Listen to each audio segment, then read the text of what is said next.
Ang unang gagawin nyo dito guys pagka ganito yung senaryo ng inyong bahay is papatayin mo yung circuit breaker sa loob. I-off mo nga dito pre. G60. 60.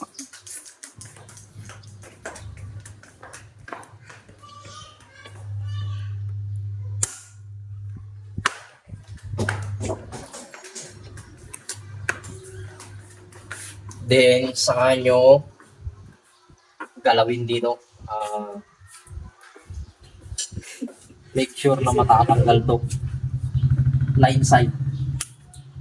Tapos, isunod ko ito.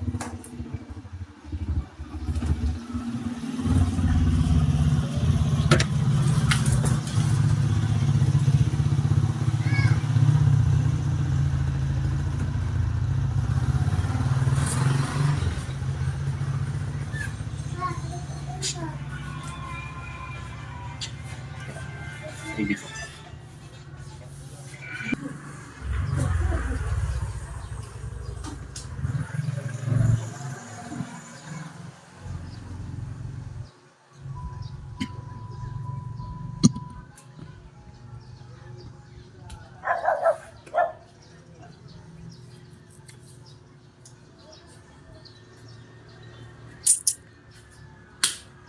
Kung walang solderless connector guys, make sure na mahigpit itong pagka-splice niya. Gamit kayo ng dalawang plies then per side.